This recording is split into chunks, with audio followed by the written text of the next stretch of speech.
Hi guys, and welcome to today's video. Today we're going to be talking about this So Susan blush in the shade Rose Rust, and this is something that I received in my March Ipsy bag. I'm going to talk a little bit, as I usually do, about the company and then about the product and then give you my thoughts and my review. I've had a chance to use this for a little while. What I'm going to do is put some links in the description box down below to further parts of this video where I do swatches, where I give my actual review. My videos can get a little bit long, so if you just want to skip ahead to the part that interests you, you can find those links down below. So let's get on to talking about So Susan.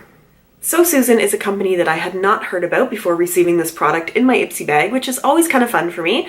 It means I get to learn about a new company, see other products that are out there, and do some more research into the company, who they are, and what they stand for.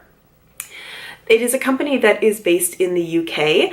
According to their Facebook, they have been around since 2012. Although if you go to the website, the blogs and things they have there only really go back to the start of the year or late 2016. One of the things that I did not actually find out from looking through the website and about us is, who is Susan? Like, So Susan, so who's Susan? But they are a company that does all kinds of cosmetics. So if you go to their website, it looks like, and they actually do talk about this in one of the blogs, they're going through a little bit of a rebranding change right now. They have some very cutesy packaging. I mean, I think this is probably part of maybe their previous brand look, because they say they're moving towards something that is a little bit more mature. A lot of things are very, cutesy. So the lipstick packages have little pictures of parrots on them, or little pictures of, cute prints and things like that. There doesn't seem like a lot of continuity between the different products and the way they look in the line, so it seems like they are moving towards a little bit more of a mature look, possibly something in black and white or something like that. They have some photography on their main homepage, which is absolutely beautiful, and again, in one of their blogs they talk about doing some new photography to support their new brand look, so it does feel like they're going through a little bit of a change right now. They do cosmetics, they also do brushes, but they do not do skincare as far as I saw or anything like that. They talk about it being a company that infuses skincare into all of their products. Now, they do talk quite a bit about the kinds of products and skincare that they put into their foundations. I didn't see a huge amount of information when I looked specifically about this blush about any kind of skincare ingredients that are in it, but they do talk about different kinds of peptides and things like that that they try to put into all of their makeup. They are also cruelty-free, and they say that all of their products going forward are going to be vegan, and it seems like quite a number of their products already are vegan, so this is a vegan product. They talk about their line being very curated, so they don't have a huge variety of different colors and shades and things. Now, when I first read that they talked about being highly curated, I read that before I started looking at their products. And what I do find is it seems like their products are kind of all over the place. So there are some products that they don't have at all, like they don't have any, pressed powders or translucent powders or anything like that. And then they will have a number of different kinds of eyeshadows, certain palettes, certain other kinds of eyeshadows. They have a ton of different lip products that all look kind of different. So they have sort of a wide variety of looks among products in the same category, but not a huge number of shades of each of those products. And then there are things that seem to be missing altogether. So not saying that this makes a difference, but it seems a little unplanned. Like, it didn't seem like they had a very focused vision of where they were going to build the products that they have. They do have a subscription service, a monthly subscription service, which is called Lip Love, I believe, which is a little misleading because it's cosmetics, but not solely lip cosmetics. It seems to retail for $45 per subscription bag, which seems a little on the steep side. And that leads me into something I noticed is their product pricing seems a little inconsistent. So there are some things that you look at and think, that looks like a really good price. Like, they have some matte liquid lipsticks that are priced at like $11.95, around there. And you think, wow, that's like drugstore pricing, that's good. And then you look at some things like these blushes, and the blushes are $23, which is more to me like Sephora range pricing. So it's a little jumping around in terms of where this fits as compared to other products. Like, am I comparing this to drugstore? Am I comparing this to, you know, those mid-range Sephora type products? They haven't really sort of seemed to pinpoint it, exactly what their price range is. And you know, one kind of liquid lipstick will be $11.95, another kind of liquid lipstick will be $18.95. So there's a bit of inconsistency in pricing in there as well. Let's move on to talking about this product in particular. When I first received this, I was a little concerned about this blush because I didn't find that it swatched very well. It came out almost looking like a very pink toned highlighter. And for me, I don't try to put too much sheen on my cheeks because I do have a lot of texture left over from acne scars from when I was younger. So I didn't have the highest hopes for this product. But then I just started to test it, and I actually found I really like the tone of this product. I think it's possibly one of my favorite shades of blush that I have seen on myself. I'm really loving one of my Milani Baked blushes, but I see this as being a really nice everyday color on me.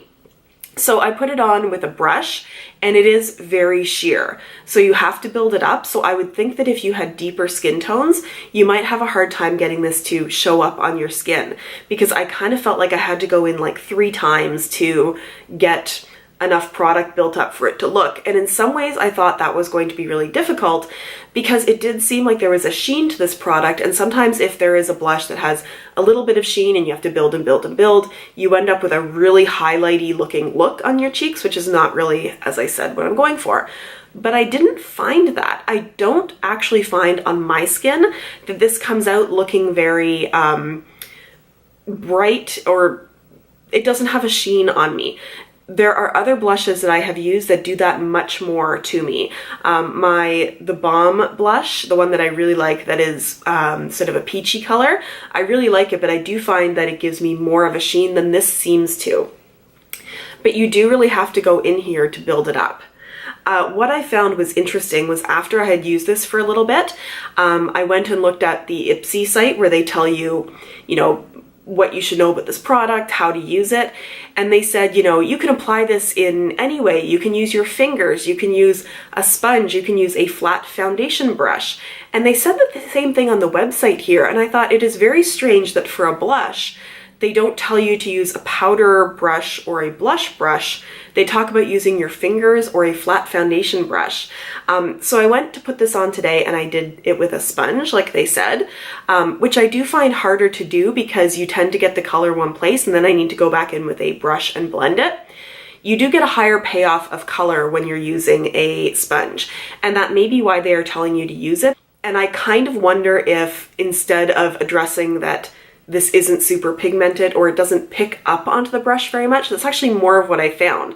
It's not that it's not pigmented, it just seems like it doesn't pick up onto a brush very well. And instead of addressing why that is, they are instead telling you to use it with methods that are going to make it pick up more. I did find from wearing this that it is long lasting. It will last through the day. You are going to see it on your cheeks at the end of the day. You know, if you're doing 8 hours or whatever that is, 10 hours, it shows up. It doesn't fade. I do find it has longevity.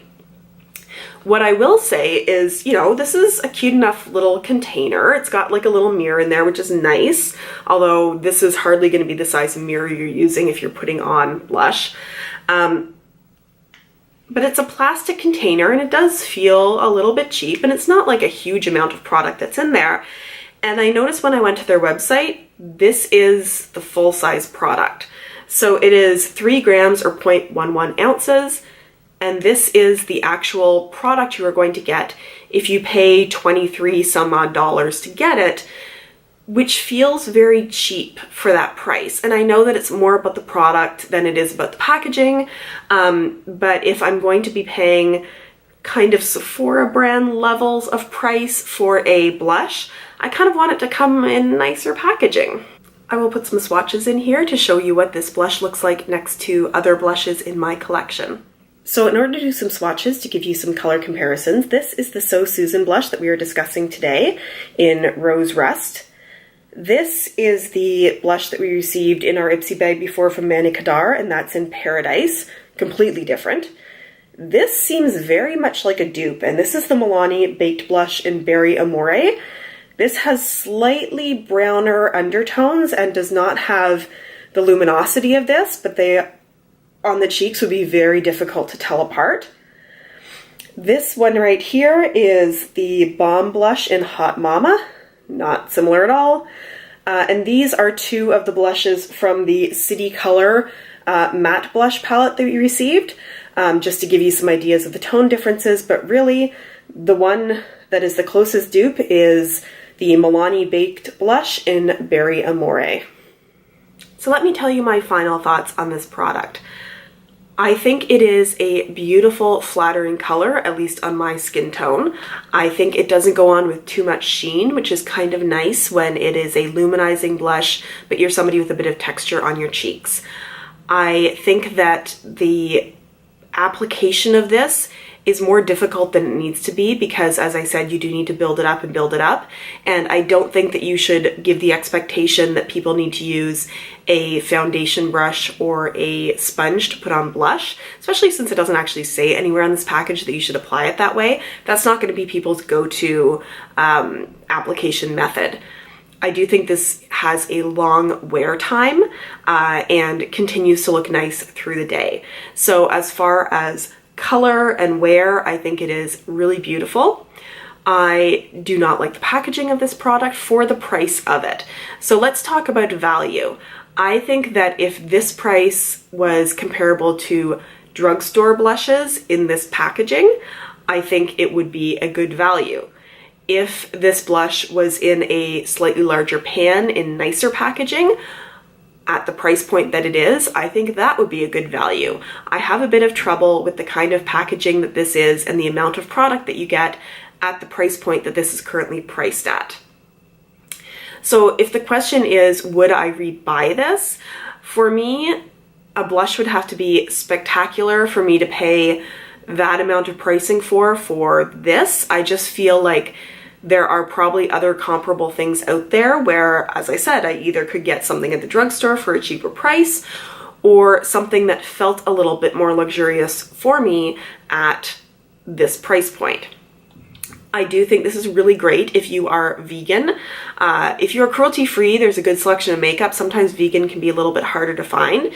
So I think this is a great company to check out if you are looking for those products. I think they are moving in a good direction of making their products look a little bit more aligned with each other and possibly a little bit more mature. I would just like them to either bring down the price of products that seem overpriced compared to the other, or bring up the level of the product packaging and what it is if you're going to price things at a higher price point. That is my review of this blush. I would love to hear from you if you received this in your Ipsy bag, what your thoughts are. Do you like this? Is it something that you're going to keep going back to? I do think I'm going to keep going back to it. I really liked getting this in my bag. If you have any comments at all, please leave them down below. I respond to every comment that I get. If you like this kind of review, please consider giving it a thumbs up. That lets me know that people are watching, which is wonderful.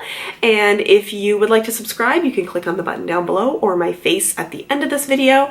And I look forward to seeing you in my next review. Have a wonderful day. Bye.